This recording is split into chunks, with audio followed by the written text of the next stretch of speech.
The business plan is maybe the core of the whole presentation. The business plan is a document very detailed about our business that includes a summarized executive summary at the beginning that should be on, let's say, 2 or 3 pages, writing all the most important things on that summary, in order that if somebody wants to read, we are granting him the opportunity to see the most important thing of the business without finding himself diving in a very long document. That's the reason we have the executive summary at the beginning of the business plan. Later on, we are explaining all the details about our business, like the production steps, the investment, the budget of the firm, the cash flow during the first year of activities, the staff that we are going to hire, etc., etc., which means all the important things of the business. That business plan becomes our business card, our face, our facade, because on one hand it allows us to develop and review data that we have thought about already and improve maybe if we have some ideas regarding part of the activities. On the other hand, we can present that business plan to some bank in order to get a loan. That's the importance of making it very thoroughly, very impeccable. It should be well done, and you must take your time in order to prepare properly your business plan. Another point that sometimes we consider it when we start a new firm, a new business. Sometimes we consider it when we are already in business, and we have many reasons to think that by making some wise alliance with another business, it might be similar or not, we are going to get some improvement of our business. Otherwise, we wouldn't be doing that. Let's see. That strategic alliance is an association between 2 or more that they have some resources and experiences. They might be in common, or there might be a pool of resources and experiences.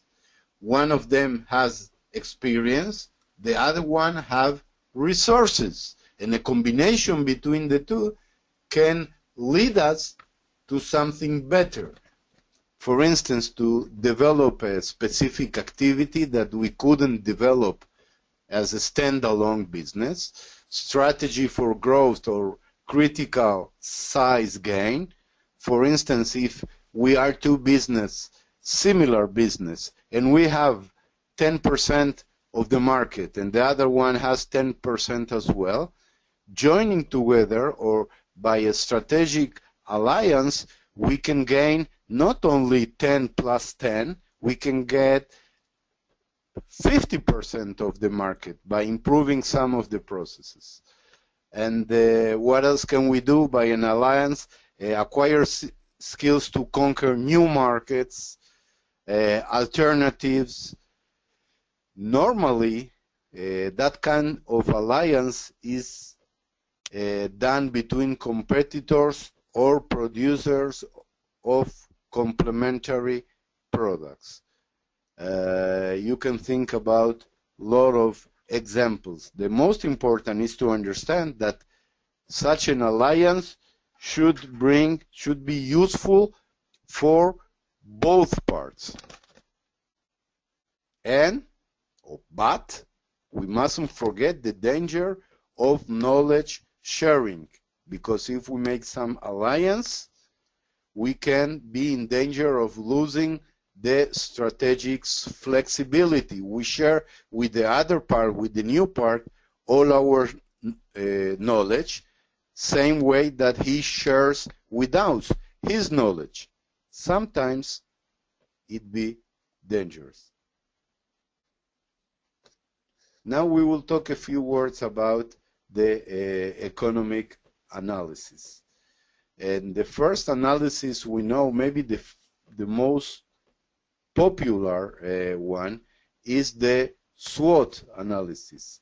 And the SWOT, and his name comes from strengths, weaknesses, opportunities, and threats. We will see it in a diagram in a few seconds.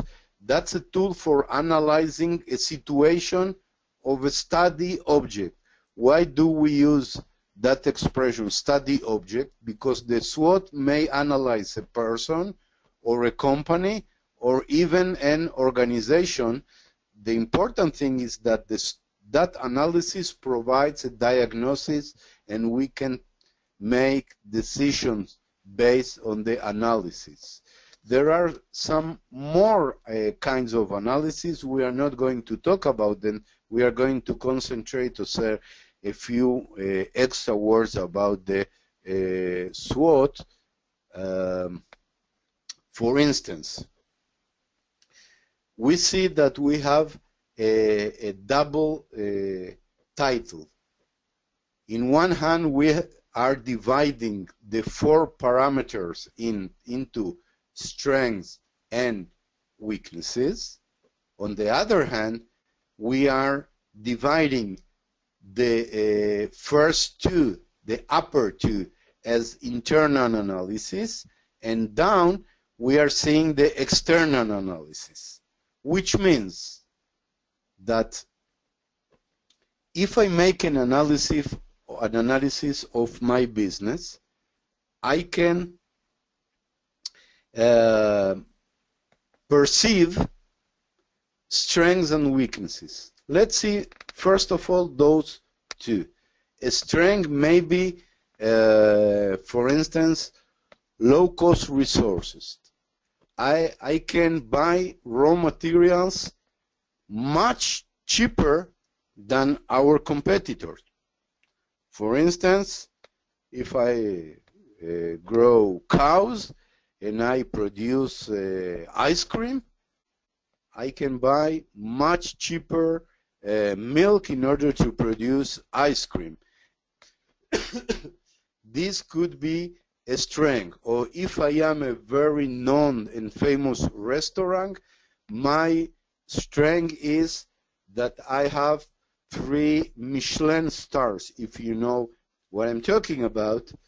And I have a very famous chef in comparison to other, let's call them institutes. I'm talking about other restaurants.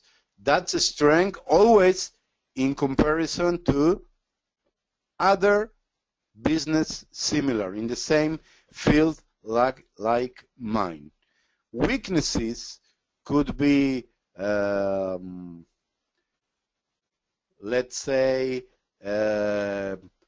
our staff doesn't have enough skills to work because all the time I try not to pay good salaries. So I have to compromise all the time and take people who do not have skills properly to work in my business. What else could be a weakness? I don't have trucks to transport my products, so I must base myself all the time on hiring trucks that cost a lot of money. Another weakness may be I don't have enough capital, so all the time I have financial problems and I have to go to the bank to take loans. You know what's the difference between a business that have a big capital and a business that have a small capital? The one that have a big capital doesn't pay interest to the banks mostly. This one that have very short capital has to take all the time in order to run his business, has to take all the time loans from the bank. And the interest we pay, it's all our profit, the high interest that we pay to the bank. This may be a weakness of our business, but both strengths and weaknesses belong to the internal analysis of our business. We have another two parameters that are a way of looking outside my business. And if I look outside and I make an external analysis, I can see both opportunities and threats. An opportunity might be a new market trend, like the trend that we have seen worldwide last decade of eating healthy food. This is a very known trend that could become a big opportunity. For instance, I was in Guatemala running some workshop in innovation, and we met the owner of a very big factory that produces food. And he told us that after many years of eating that fat food, all the population have decided to eat healthy food. This could be a market trend, or another trends, you know, like gluten-free or lactose-free, or eating or not smoking anymore. This could be an opportunity. It could be an opportunity or a threat. It depends who we are. If we sell cigarettes, it will be definitely considered as a threat. But if we have a restaurant and we forbid smoking inside the restaurant, like in all the world are doing nowadays, it will be an opportunity of increasing people who come to our restaurant. Another kind of opportunity might be a change in economy.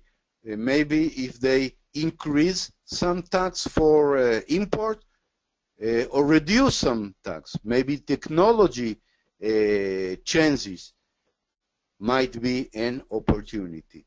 The interesting thing is that if it is an opportunity for our business, it should be a threat for another business, like we gave the example of smoking. Another kind of opportunity might be a lifestyle change, like starting exercising.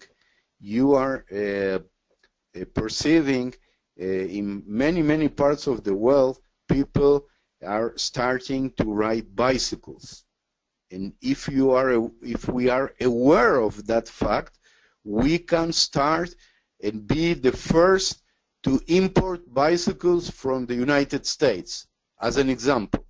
This will be considered as an opportunity.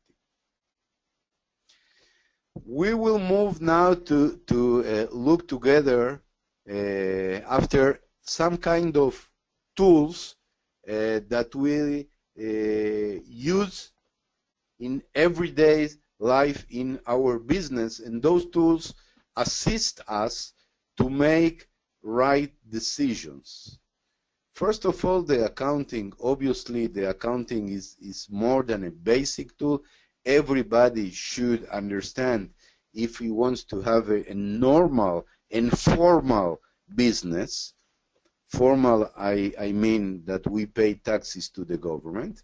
We must understand and we must know some of the terms in accountancy, like opening or closing balance of some account means how much time we have in cash at the beginning of some period and at the end. or we must know that the trial balance is a list of all the accounts in our business, and getting from the accountant the trial balance means getting a list that we can see how much electricity we pay during some period, how much money we have on our bank account, how much money we have sell during some period, or how much transportation we have paid, how is the size of the capital we have invested during the last 3 years, etc., etc. That's a trial balance. Then we have financial indicators like liquidity. We must understand about taxes, what kind of taxes we pay in our business, and gross and net profit. I don't want you to be accountants, but we all of us, we must understand, in order to have control of our business, we must understand at least that there is some work called accounting, and somebody has to do it. And it's better if we understand, in order to analyze all the data we get from the books, from the accounting books. Cost study is a very, very, very important thing,